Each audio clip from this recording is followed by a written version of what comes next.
312 names, 487 sealed files.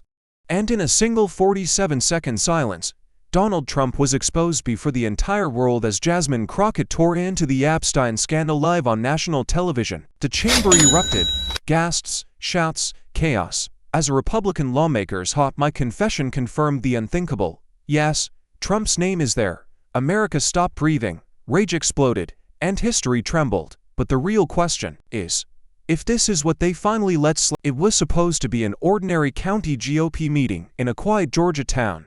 Fluorescent lights humming, coffee turning bitter in styrofoam cups, a handful of party faithful waiting to hear recycled talking points. Nothing historic ever happened here. Until it did. Representative Mike Collins leaned into the microphone, believing the system was muted. He shifted his papers, glanced around the half-empty hall, and then said it.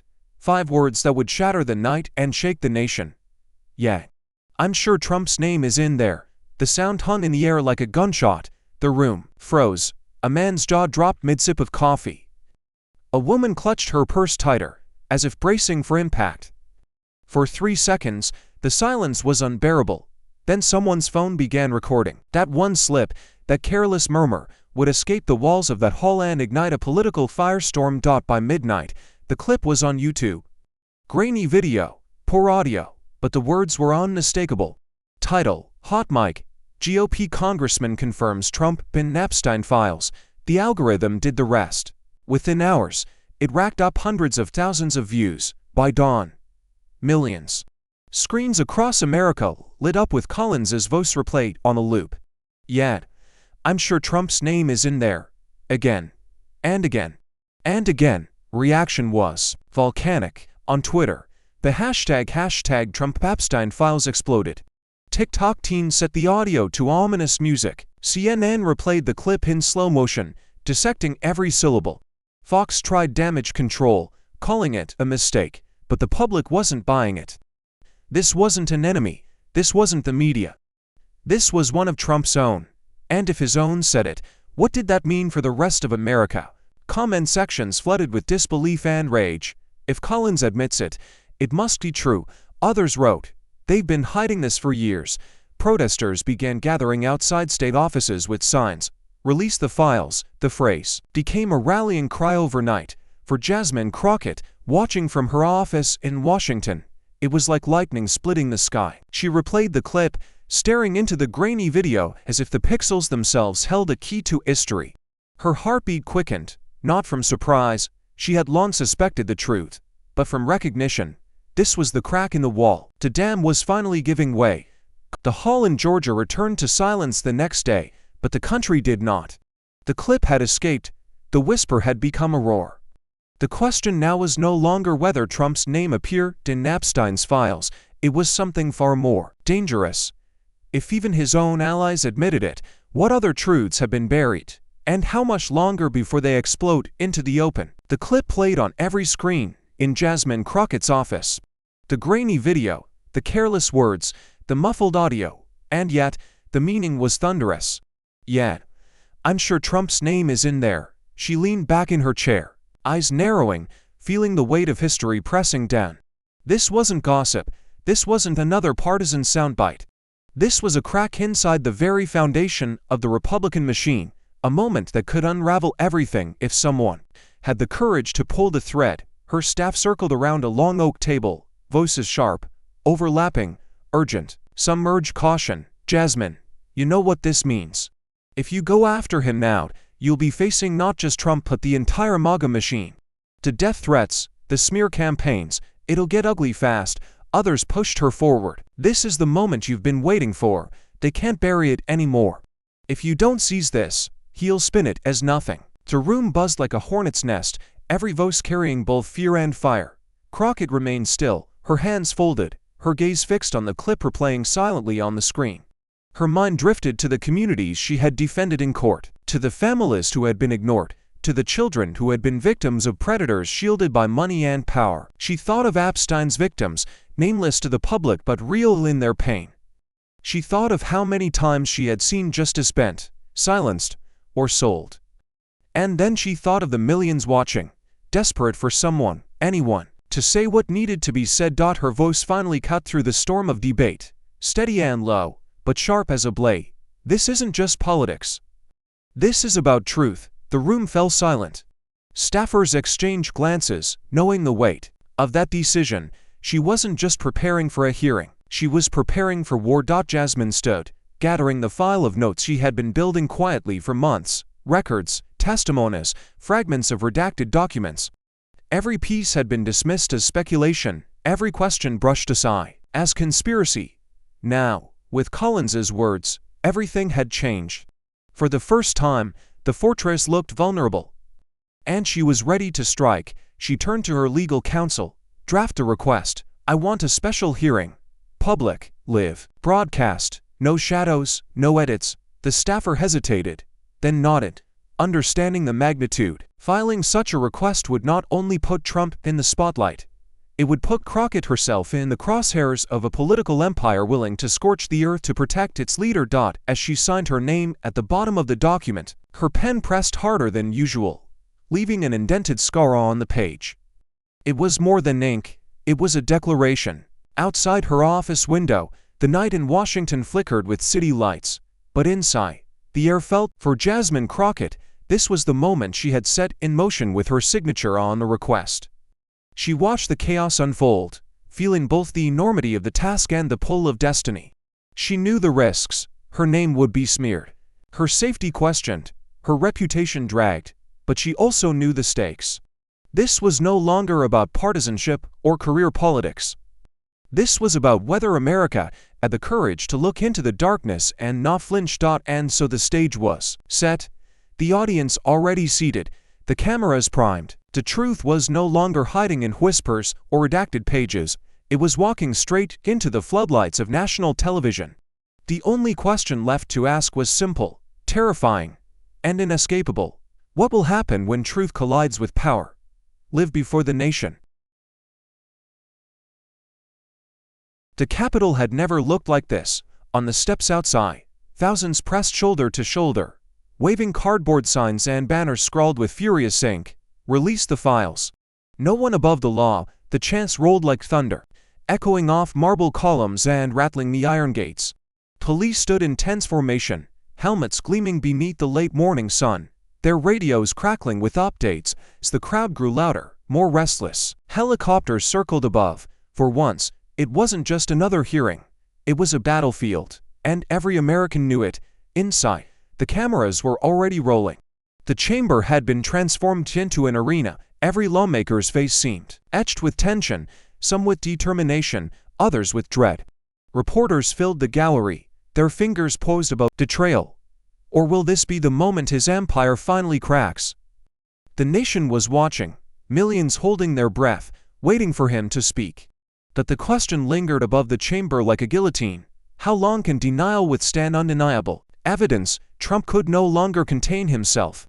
He pushed his chair back with a screech, jabbing a finger toward Jasmine Crockett as if the gesture alone could cut her down. You're nothing but a puppet, he roared, his voice echoing off marble walls, dripping with denim. A cheap, pathetic puppet of the Democrats, a mouthpiece for lies, a disgrace to this country. The chamber erupted into noise, his supporters clapping and jeering, reporters leaning forward, their pens racing. Crockett didn't blink. She rose to her feet, her presence calm but unyielding, eyes locked on Trump with the steadiness of a predator who has already chosen her target. Her words came sharp, slicing through the chaos. Better a puppet of truth than a slave to corruption. Gasps rippled across the chamber, some lawmakers applauding while others shouted in protest. The clash was no longer just words. It was a collision of worlds, one built on fury and fear, the other on defiance and fire. Trump slammed the table again, his face red, his lips curling into a snarl. You don't belong here. You've never belonged here. You're weak, you're irrelevant, and you'll never bring me down, he sneered, eyes narrowing. You're a nobody standing in the shadow of a giant. His voice thundered, but there was a tremor beneath it, a crack the cameras were quick to catch. Crockett leaned forward, her voice steady but piercing enough to silence even the murmurs from the gallery. A giant built on shadows falls the fastest when the light shines, and I am that light, Mr. Trump. You can insult me, you can scream at me, but you cannot erase what's on that recording. What's in those files, and what your own people have already admitted. The chamber roared like a stadium. Half the room erupted in applause. The other half booed so loudly the chair's gavel nearly splintered from the repeated banging. Reporters' flashes lit up like a lightning storm. Protesters' chants from outside. Release the files. Seeped through the thick walls, merging with the uproar inside. It was no longer a hearing. It was war, fought not with fists, but with words sharp enough to wound reputations and shred illusions. Trump turned toward his allies, seeking affirmation, but what he saw instead was hesitation. Faces that once smiled at him now shifted uneasily, their eyes darting away, and then the name was Mike Collins rose slowly, as if the weight of the entire chamber was chained to his shoulders. His face was slick with sweat, his collar clinging damp against his neck, his eyes darting between Crockett, Trump, and the crowd that seemed to lean in with every breath. He adjusted the microphone with trembling hands, the small scrape echoing louder than any gavel. The chamber was silent, millions watching live, waiting for the man who had, by accident, ignited the firestorm now raging across America. His voice cracked on the first words. I said what I believed. The admission floated weakly through the air, like smoke from a dying match. Some Republicans in the chamber exhaled in relief, thinking he was walking it back. Others stiffened, sensing the cliff ahead. Collins swallowed hard, his Adam's apple bobbing visibly as he tried to steady himself. It wasn't meant to be definitive. I don't have the files, I only said what I thought at the time. What I believed. Jasmine Crockett rose slowly, the way a hunter circles prey that already knows the trap has sprung. Her voice was razor sharp. So tell us, Congressman, was it a lie, or was it the truth? The words cut through him like glass. Collins stammered, blinking rapidly, his mouth opening and closing without sound. He glanced at Trump, who glared at him like a king betrayed, lips pressed thin, eyes burning with a fury that promised vengeance. The camera zoomed in, catching the beads of sweat rolling down Collins's cheek, the way his fingers twisted the edge of the podium as though he could claw his way out of it. He faltered, coughed, tried again. I believe. His name is there. The words fell heavy, final, like stones dropped into a pit. The chamber erupted. Gasps tore through the room, followed by shouts, curses, applause, and furious banging of fists on desks. One lawmaker shouted, "Traitor!" Another screamed, "It's over!" The gallery above exploded into chaos, reporters scrambling to transmit the quote that would headline every front page in the world within the hour. Outside, protesters erupted into a roar so loud it rattled the chamber walls. Trump slammed his fist against the table, his voice booming with rage, calling Collins a liar, a coward, a disgrace to his party. But it didn't matter. The words had already been spoken, broadcasted, carved into the record of history. I believe his name is there. No denial, no spin, no fury could erase it. Crockett stood tall, her face illuminated by the camera lights, her eyes unflinching, as she watched Trump thrash against the tide that had just shifted. She didn't smile, didn't gloat, she simply let the silence settle. Trump erupted from his seat like a man possessed, slamming both palms onto the table so hard the microphones rattled. His face burned crimson, his voice a thunderclap reverberating off marble walls. This entire charade is a fraud, he roared, his finger stabbing the air at Jasmine Crockett. You are a fraud, a pathetic mouthpiece. A disgrace to this country and to this chamber. You are nothing but a puppet of the radical left, a cheap actress in a play written by the deep state. His words poured out in torrents, spittle catching in the lights, each insult more venomous than the last. The crowd inside the chamber fractured into chaos. Half of Trump's loyalists. The chamber's air grew heavier as Jasmine Crockett slowly lifted a thick binder, its cover stamped with the unmistakable seal of the FBI. She didn't speak immediately. She let the sound of rustling pages and the weight of anticipation work like a drumbeat. Then, with deliberate care, she pressed a button, and the chamber's massive screen flickered to life. The room fell into a tense hush as redacted documents filled the screen, long black bars stretching across names, details, entire paragraphs. Crockett's voice carried like a blade across stone. These are the Epstein files. Released to the public months ago, but gutted, censored, edited, blacked out. The American people were told there was nothing to see here, and yet, she pointed to a cluster of thick black lines. Here, where names should be. Whole sections erased. Why? Who are they protecting? She didn't answer her own question. She didn't need to. The silence in the chamber was answer enough. The camera zoomed in on the documents, magnifying the black streaks until they loomed like shadows across the screen. Reporters leaned forward. Lawmakers squirmed. From the gallery above, someone whispered audibly, "That's him." The sound echoed like a gunshot in the silence. Trump shook his head, forcing a scoff, but his face betrayed him. His jaw tightened, his cheeks reddened. The cameras caught every detail. The twitch beneath his eye, the sheen of sweat forming at his temples, the way his hands clenched the table as though he could will the pages away. Crockett's tone sharpened, the words slicing into the silence. The public deserves the truth. Instead, what do they get? Black bars, names erased, facts concealed. A system designed not to protect victims, but to protect power. She slammed the binder shut with a crack that made the room flinch. "Tell me, Mr. Trump, are you one of the names hiding beneath these bars?" The chamber froze. Reporters' fingers hovered above keyboards, waiting for his reply. Trump opened his mouth, but no words came. He shook his head again, lips pressed into a thin, furious line, but the silence stretched on. Every second ticked like thunder. Cameras zoomed closer, capturing his reddening face. Outside, protesters sensed the moment, and their chant turned deafening. "Release the files, release the files." And in that instant, the question seared itself into the conscience of a nation. What did America just witness? Guilt concealed in silence, or a strategy too dangerous to comprehend? Jasmine Crockett let the silence linger a moment longer, then leaned into the microphone, her voice sharp as a blade. That pause was louder than any confession. The words cut through the chamber like thunder. For a second, no one moved. Then the public gallery detonated. People leapt to their feet, fists in the air, their chants rattling the rafters. "Release the files, release the files." The sound roared through the chamber, drowning out the gavel, vibrating through the marble columns as if the building itself had joined the chorus. Trump's face darkened, rage surging like a storm. He slammed his fists against the table, the boom echoing like gunfire. Tapers scattered, glasses trembled. "Shut up, shut up!" he screamed, his voice cracking into desperation. "This is a disgrace, a witch hunt. I won't be silenced by lies." His chair screeched backward as he half rose, jabbing a finger at Crockett, eyes wild, his face contorted with fury. But Crockett didn't flinch. She stood steady, her expression unshaken, her tone colder than steel. "You can't shout down the truth."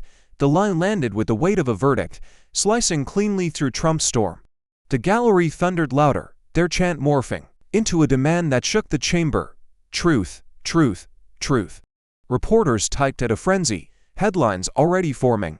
Crockett shreds Trump. After historic silence, cameras zoomed tight on Trump's trembling hands, his jaw clenched so hard the muscles rippled under his skin. His allies shifted uneasily, their eyes darting, their confidence leaking away with every second his rage replaced reason. The split screen on cable news told the story better than words.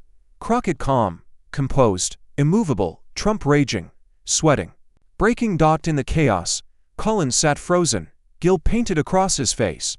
Tam Bondi shifted in her chair, refusing to meet the camera's gaze. Even among Republicans, cracks widened, whispers rippling like aftershocks. "Is this it? Is this the breaking point?" Outside, the protest crowd exploded into a frenzy, their chant so powerful it sensed with the tremor of the room. "Release the files, release the files." Sirens wailed in the background as police struggled to contain the surging tide. Trump banged the table again, his voice hoarse now, more raw than commanding. "Lies, all lies," he bellowed, but every strike of his fist, every crack in his voice only deepened the contrast. Crockett, standing tall under the blaze of the cameras, became the image burned into America's mind. The woman unshaken, the truth unbowed. The gavel pounded furiously, but the nose was unstoppable, the tie irreversible. The chamber was no longer under control. It belonged to the moment, to the history being written live, to the silence that had already spoken louder than any scream. Crockett's words still hung heavy in the air, echoing over the chaos. "You can't shout down the truth." And as millions watched across, Trump could no longer restrain himself. His face flushed deep crimson, his voice shredded into raw fury as he jabbed the air with trembling fingers. "You're a clown," he shouted, spit flying with each syllable, a traitor. A radical leftist puppet who doesn't deserve to sit in this chamber. You're nothing but a cheap mouthpiece for lies, a disgrace to your people, to your office, to this country. His words pounded the chamber like cannon fire, louder, harsher, more venomous with every breath.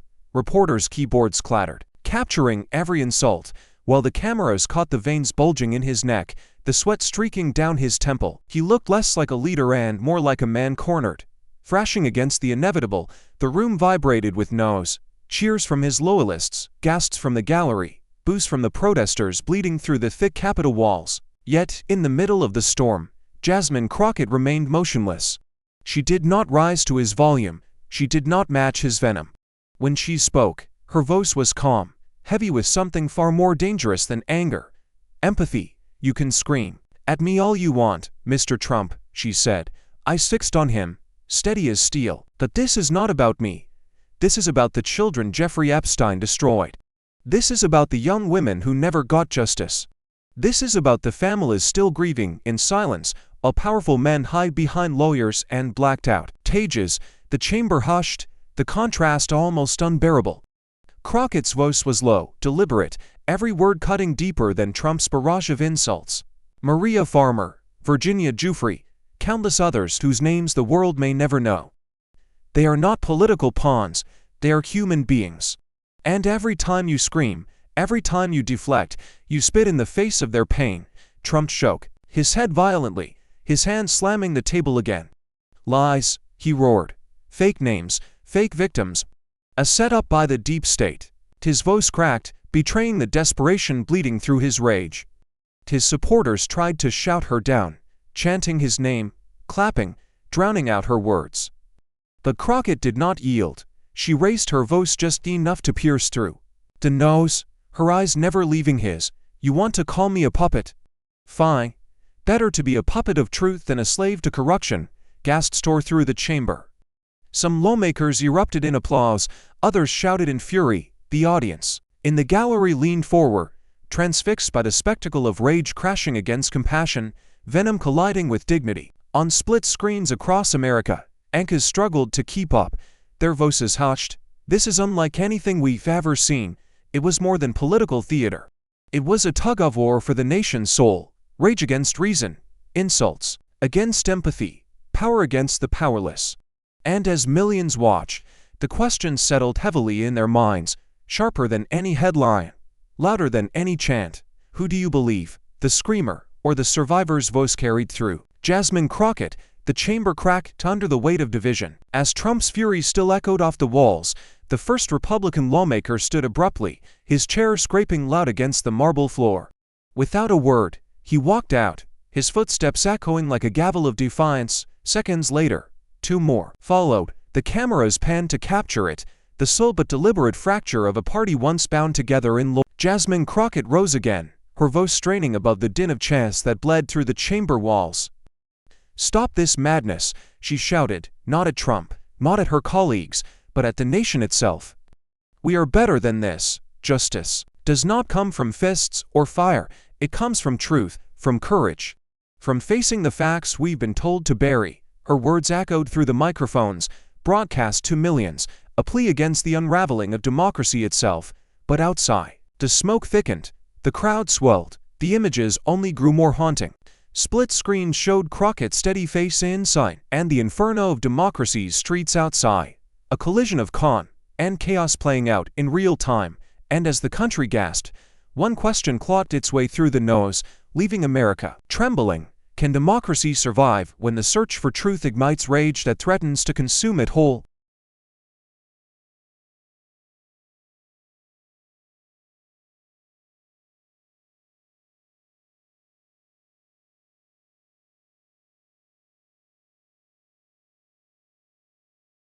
The gavel struck, and the name called sent another ripple through the chamber. Pam Bondi, please take the stand. The former Attorney General rose stiffly, her heels clicking like warning shots against the marble floor. She carried herself with the polish of a seasoned operative, but her eyes betrayed the storm beneath. Quick, darting glances to Trump, to the cameras, to the binder still sitting heavy on the table. Crockett wasted no time. Ms. Bondi, Last July, in a private briefing with the former president, you acknowledged that his name surfaced in these files. Do you deny that statement here, under oath? The words fell like blades, slicing through the chamber. Bondi's composure faltered, her lips parting, a sharp inhale betraying the weight of the moment. She adjusted her microphone, her voice barely steady. Yes, I said his name appeared, but it does not prove wrongdoing. Appearances do not equal guilt, the room gasped. Trump's head snapped toward her, his eyes narrowing into daggers. For the first time, one of his own inner circle had confirmed the unthinkable. Crockett leaned in, her tone colder, sharper. So the American people were never told. Why? Why was this kept from them? Who decided that redacted black bars mattered more than the truth? Who decided victims' families should be left in the dark while the powerful were shielded? Bondi shifted in her chair, fingers gripping the wood until her knuckles turned white. It was classified, she said quickly, almost desperately. The decision wasn't mine alone, it was complicated. She stopped, catching herself, realizing she had already said too much. Reporters pounced, their fingers hammering. Keys, headlines flashing across the gallery like sparks. Bondi confirms Trump's name surfaced. The chamber erupted into a storm of noise, shouts, applause, furious denials. Trump banged the table, his voice hoarse with rage. Traitor. She's twisting words, she's part of the deep state now. Bondi kept her gaze forward, refusing to look at him, her silence louder than his fury. Crockett didn't blink. She held the room in her grip, her voice carrying with surgical precision. America has waited too long for answers. You've confirmed what they tried to bury. Now the question is no longer if his name is there. The question is, why did officials know? And why was America kept in the dark? The chamber's lights dimmed slightly as Jasmine Crockett tapped her tablet, and the massive screens behind her lit up. Not FBI files this time, but tweets. Millions recognized them instantly. Elon Musk's infamous posts, long since deleted but immortalized in screenshots that had burned across the internet. The words glowed above the chamber like neon indictments. Trump is in the Epstein files. That's why they'll never release them. Gasps swept the room, echoing like a sudden gust of wind through dry leaves. Crockett's voice was steady, deliberate. These aren't my words. They aren't the words of Democrats. They aren't even the words of victims. They are the words of Elon Musk, a billionaire with no allegiance to me. A man who has fought his own public battles against you, Mr. Trump. You're a lie. Your enemy, your rival. She paused, letting her words settle like stones into the silence. These files are not just about Donald Trump, they are about every victim who was told to stay quiet. Every survivor whose testimony was dismissed because the man they accused was too rich, too connected, too untouchable. They are about systemic injustice, a machine that feeds on fear and thrives on silence. Her eyes swept the chamber, lingering on the cameras. To the survivors watching tonight, you are not invisible. To the women whose names were buried under black bars, you are not forgotten. To the children who never had the chance to grow old, you are not erased. I see you. America sees you. And no amount of money, no wall of lawyers, no political machine can erase your truth. A sob broke from the gallery. Reporters lowered their pens, some blinking back tears. Even lawmakers hardened by decades of political theater shifted uneasily, their eyes moist, their lips pressed tight. Crockett's voice strengthened, rising with the rhythm of a sermon. This isn't just about a file. It's about a culture of corruption that tells the powerless they don't matter. It's about communities of color, of poverty, of silence, who have always been told justice isn't meant for them. It's about whether we are a nation of courage or a nation of cowards. Applause rippled through the gallery, rising to a roar. The camera panned across Republican faces, stone cold, unblinking, silent, the image of complicity. Outside, the chants of protesters sensed with her words, echoing through the marble halls. You are not invisible. You are not invisible. Crockett let the nose swell, then lowered her voice, forcing America to lean in. This moment is not about left or right. It is about truth or lies, justice or betrayal, courage or silence, and the question is no longer what files say or whose names are redacted. The question is, can words, spoken in truth, spoken in pain, spoken for the voiceless, heal a nation scarred by secrets,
Trump exploded from his chair, his voice raw with fury.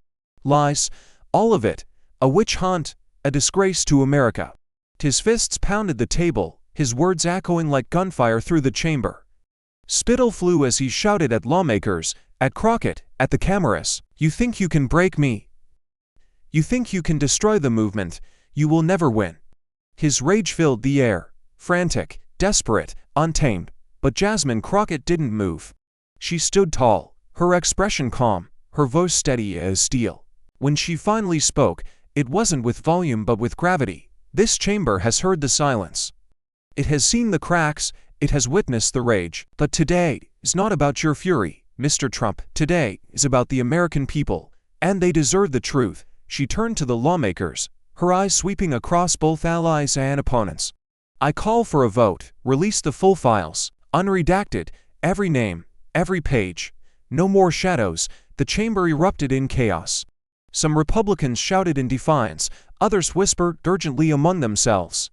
Democrats rose in applause, their voices swelling with momentum. Reporters leaned forward, capturing the moment, their feeds flooding social media with the words, "Crockett calls for full release." Trump's voice cracked as he bellowed, "Don't you dare!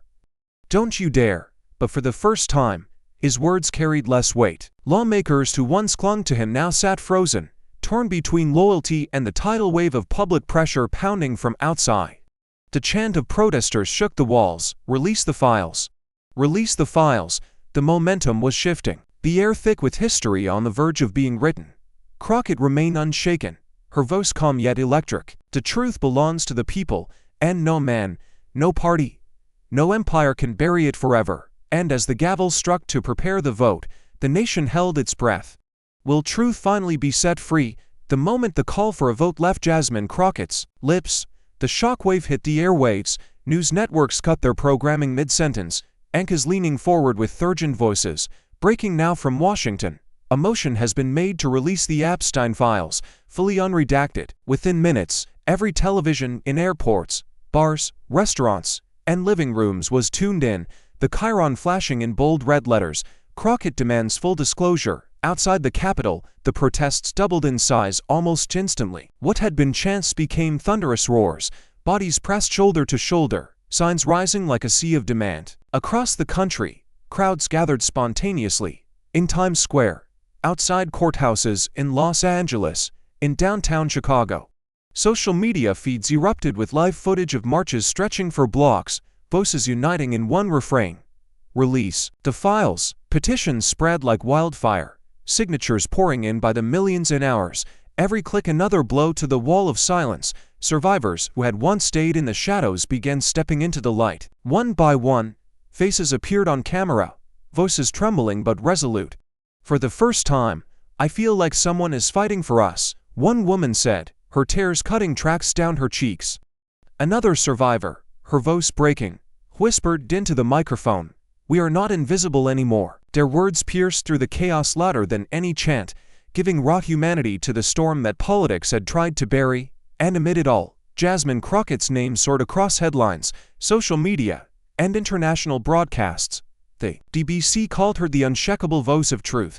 Al Jazeera labeled her the woman who stared down Trump.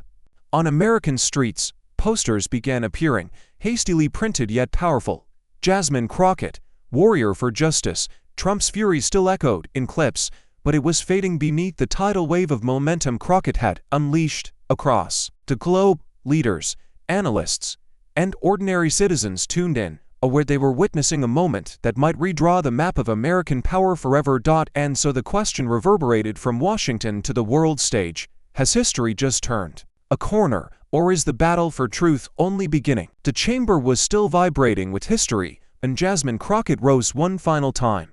The roar of protesters outside, the flashes of reporters' cameras, the raw silence of lawmakers torn in half.